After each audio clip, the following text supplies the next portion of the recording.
Television.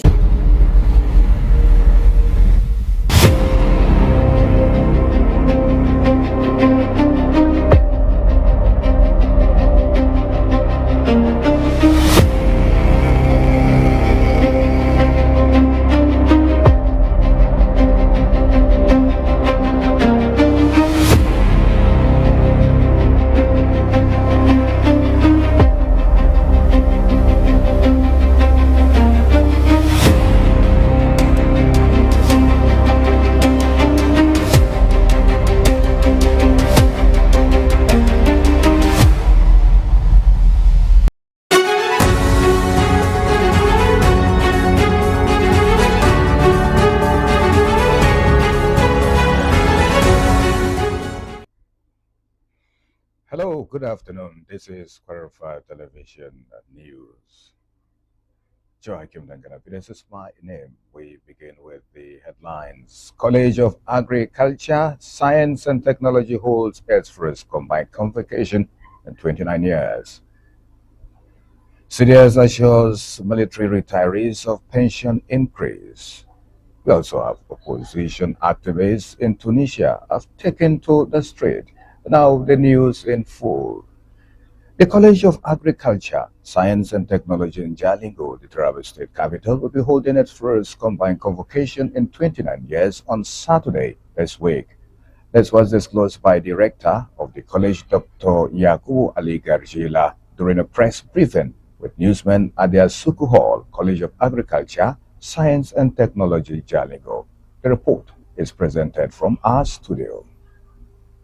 The Rector, College of Agriculture, Science and Technology, Jalingo, Dr. Yakubu Ali Garjila, said the convocation will bring together alumni and fraternities to celebrate and reflect on the achievements of the institution, maintaining that convocation was approved and funded by Governor Agbukefas, a proud moment for the college to showcase its growth and expansion in academic activities. Convocation ceremonies act as bridge from school life to the professional world.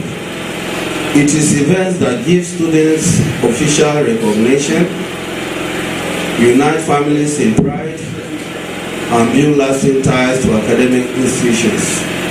Our infrastructural facilities have continued to improve steadily, with His Excellency's superb interest in infrastructural development. The remaining out of the 10 projects he has embarked on in the college, when completed, will add more value to the college. Chairman of the Planning Committee, Felix Akade, emphasized the college's continued focus on excellence and its position in shaping the future and urged alumni to contribute to the growth of the institution. For the college, this event is also an opportunity to reflect on our journey and acknowledge the contributions of successive administrations, members of staff, parents, graduates, and other stakeholders, and reaffirm our commitment to the future. Generations of our graduates have waited for the opportunity to return to their alma mater to formally celebrate their academic achievements and receive the recognition associated with their graduation. We are therefore looking forward not only to celebrating our graduates, but also to welcoming back alumni from different generations and reconnecting them into an institution that played an important role in their academic and professional journey. The Registrar, Habibullah, took the opportunity to appreciate Governor Agbukefas for according priority to education and thank the Rector, Dr. Yakubu Ali Garjila, for his tireless efforts in transforming the college. We are most grateful to our present governor for raining funds into the College of Agriculture Jalingo in order to see the success of education in Taraba State. Everybody is aware that this governor's priority is education. And he has personally shown that in College of Agriculture Science and Technology in Jalingo. Without his support, we wouldn't have gotten to the third farm today. I want to be most grateful to our rector for transforming the college from glorified primary school to the present rank or level of the most and most upgraded tertiary institution in Nigeria. If you look at the time span between the time he came in and the way he found the college, even a blind man, when he can just move and touch, you will say there's a change. We thank God and we are grateful to you. We pray God to protect you, sir. The convocation, which begins with a press briefing, will continue with lecture on Friday, August 21st, 2026. Convocation on Saturday, while on Saturday evening, there is going to be a novelty football match with visitor of the college, Taraba State Governor, Dr. Abu Kefas, as the special guest of honor. The momentous occasion will see the 25,764 graduates receiving their certificates, having waited for 29 years. Kwararafa TV News. The Chief of Defense Staff, General Olufemi Oluyede, has assured military retirees that they will benefit from consequential increases in their pensions whenever the salaries and emoluments of 7 personnel are adjusted. Oluyede gave the assurance in Yola, Damo State, during an interactive engagement with military veterans from the North-East Zone. The assurance came a day after retired military personnel protested at the Ministry of Defense in Abuja, despite heavy security deployment over the failure of the authorities to implement consequential pension adjustment arising from salary increases approved for 7 personnel. The retirees demanded corresponding increases in their pensions, particularly following the latest salary adjustment for military personnel announced in August and scheduled to take effect from September. The protest was later suspended after the Minister of Defense, General Christopher Musa, retired, assured the veterans that their demands will be addressed. A statement issued on Thursday by the Director of Defense Information, Major Samaila Uba, said Oluyede noted that the ongoing salary review for 7 personnel was all-inclusive and that implementation was already underway. When I zoom to Africa, a former Zambian minister was killed during last week's raid by security forces on a house linked to opposition leader Brian Mundubile, a day after the presidential election. Black spokesman said Mutotwe Kafwaya was fatally wounded by law enforcement officers during what authorities described as an exchange of fire in Lusaka on Friday. 11 people were arrested during the raid, with authorities accusing Mudubile's NRPUP of involvement in insurgency and militia activities, as well as storing high-grade weapons. Mudubile, who has since gone into hiding, rejected the allegations as total fabrications. Official results showed incumbent President Hakainde Hichilema winning a second 5-year term with 60% of the vote, while Mudubile, who polled 38%, plans to challenge the result in court, alleging irregularities in the tallying process. 2 French journalists detained in Togo since last month have been charged with making false declarations despite reportedly having valid documents to work in the country. Guel Moka and Sebastien Perez Pezzani were filming a documentary in Kara, northern Togo, for France Television when they were arrested on July 27th, according to a video rights group. The group said the journalists had valid work visas and authorization to film in Togo. France's foreign ministry confirmed their detention and said French officials had visited them 3 times, while Togolese authorities have yet to comment. Togo has faced criticism over restrictions on press freedom, while suggestions that the journalists could be held aboard ships for exchange with France remain unconfirmed. Cameroon's President Paul Biya has returned home after spending about 10 weeks abroad, marking his longest recorded absence from the country since taking power. Biya returned to Cameroon on Thursday after traveling abroad and continued political and economic challenges facing the country. The president's prolonged absence had generated public interest and speculation over his health and ability to continue governing.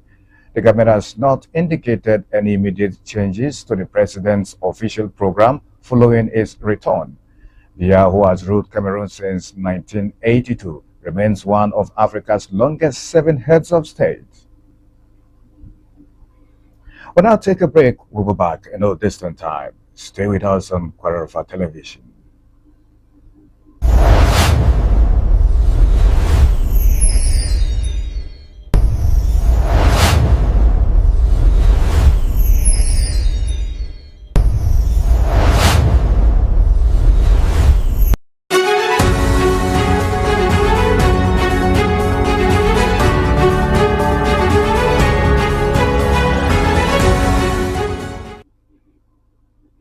You're welcome back. This is Kwararafa Television News. Remember, you can get us on free-to-air with our social media platforms, Facebook, YouTube, X, and others.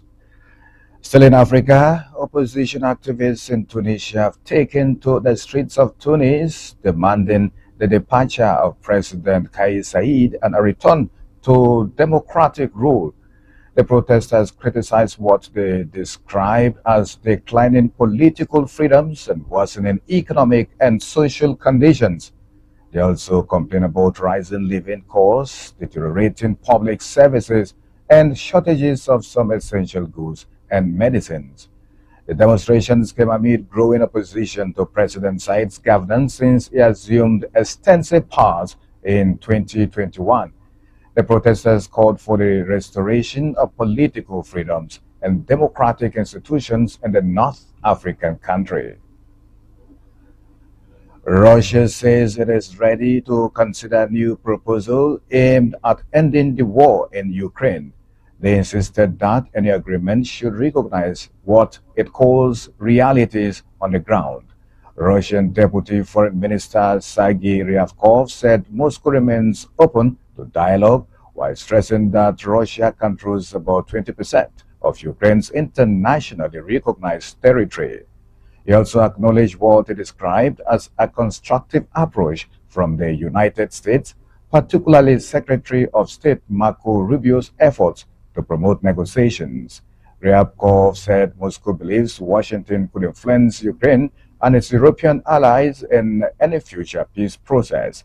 The comments came as Russia intensified missile and drone attacks on Ukraine, with at least 16 people reportedly killed in the Kiev region. The number of ships crossing the Strait of Hormuz has fallen sharply amid continued tensions linked to the conflict involving Iran. Reuters reports that only 7 ships crossed the strategic waterway on Thursday. 4 commodity vessels entered the strait, while 3 others exited, according to preliminary data from maritime analytic firm Kaplan. The decline has heightened concerns over global energy supplies because the waterway is a major route for oil and gas exports. The United States has meanwhile intensified economic pressure on Iran, urging allies in China to support its campaign against Tehran.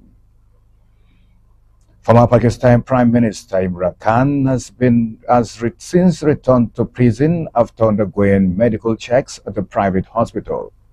A Pakistani minister said Khan was medically fit and was taken back to jail early on Friday. Khan has remained in prison over several legal cases since his removal from office and has continued to deny allegations against him. His supporters have repeatedly demanded his release and accused the government of politically motivated prosecution. The development comes amid continuing political tensions between Khan's supporters and the Pakistani authorities. Now, business news: oil prices have fallen slightly but remain on course for a second consecutive weekly increase as the continued United States-Iran conflict disrupts global supplies. Brent crude had earlier climbed to about $95 a barrel, reflecting concerns over possible further disruption to oil shipments. The Strait of Hormuz remains a major concern, with only 7 commodity ships crossing the strategic waterway on Thursday. The reduced shipping activities has raised fears about the availability of crude oil and other energy supplies on international markets. Analysts say prolonged tensions in the region could keep oil prices elevated and increase inflationary pressure on economies. And that's it on Kwararafa News at noon. Join us on our subsequent news package on behalf of the production crew, Joaquin Dengana. It is my name. Have a great weekend.